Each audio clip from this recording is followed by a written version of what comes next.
తెలంగాణ రాకముందు సరే తెలంగాణకు నీళ్ళు రావడం ఇష్టం లేదక చేసింది అనుకుందాం. హ్మ్. తెలంగాణ వచ్చిన తర్వాత కూడా దాన్ని కంటిన్యూ చేసిర్రు అందుకే కదా ఈ అంటే ప్రమాదం. ఒకవేళ రీడిజైనింగ్ అన్ని ప్రాజెక్టులో చేసినట్టు ఎస్ఎల్బీసీ సాధ్యాసాధ్యాలను ఆ రోజే మనం విచారించుకొని ఆపినా బాగుండేది. కానీ కేసీఆర్ గారు తన స్పీచ్‌లో చెప్పారు ప్రజెంటేషన్‌లో. హ్మ్. ఇందులో చాలా సమస్యలున్నాయి.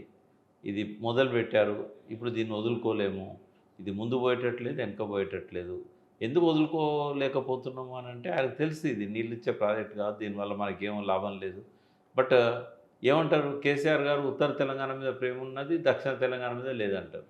హ్మ్.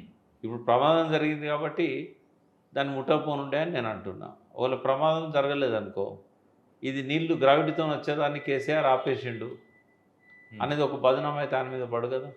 ఇవి చేయలేదంటున్నారు కదా! బీఆర్ఎస్ గవర్నమెంట్ ఏం చేయలేదు. అంటే మేము ఏం వచ్చి ఏం వర్క్ స్టార్ట్ ఏం చేసామని. ఏం అందుకే చేయకపోతే ఈ ప్రమాదం జరిగిందని. ఏం చేయకపోతే 12 కిలోమీటర్లు ఎట్లా టన్నెల్ తవ్విల్లు అంటే ఇటు అటు కలిపి. హ్మ్. టీఆర్ఎస్ ప్రభుత్వం 10 ఏళ్ళు ఉంది కదా! 9.5 సంవత్సరాలు ఉన్నది.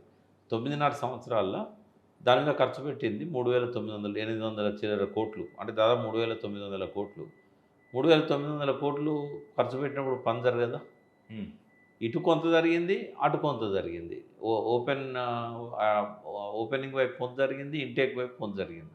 అవుట్‌లెట్ వైపు కొంత జరిగింది, ఇటు కూడా కొంత జరిగింది. కానీ 2018, 19 ఎప్పుడో ఆపేసింది కేసీఆర్ వర్క్ చేయక. ఈ అందుకే టన్నెల్‌ల. ఈ ఈ టన్నెల్. ఈ అందుకే ఈ టన్నెల్. ప్రమాదం జరిగిందండి. అదే 2 దిక్కుల కూడా కేసీఆర్ సీఎం ఉన్నప్పుడే పని ఆగింది. అటు పక్కనేమో బేరింగ్ లిప్ పోయింది. హ్మ్. ఆ బేరింగ్ రావాలంటే అమెరికా నుంచి రావాలి.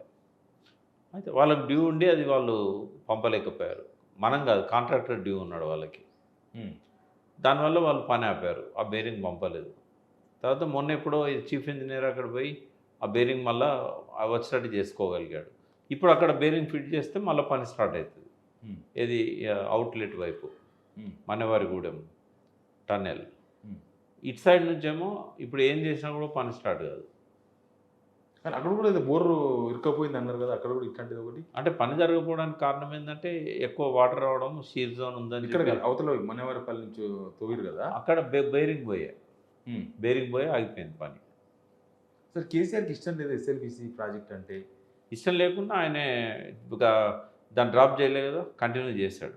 ప్రతి సంవత్సరం డబ్బులిచ్చాడు. దానికి పవర్ కట్ అయితుంటే క్యాబినెట్ డెసిషన్ తీసుకున్నారు. పవర్ కట్ చేయొద్దని చెప్పి. హ్మ్. ఎలక్ట్రిసిటీ డిపార్ట్మెంట్‌కు ఈ డబ్బులు మేమే ఇస్తామని చెప్పారు. అంటే అడ్జస్ట్ చేసుకుంటాం. ముందు మేము వాళ్ళకి బిల్ ఇచ్చేటప్పుడు కట్ చేసి మీకు ఇస్తామని చెప్పారు. కాబట్టి కేసీఆర్‌కి ఇష్టం లేకపోతే ఆయన ఒక రూపాయి పెట్టకపోతుండే. హ్మ్. మరి ఎందుకు ఇంత డబ్బు పెట్టాడు దాని మీద? 3,900 కోట్లు అంటే చిన్న అమౌంట్ కాదుగా.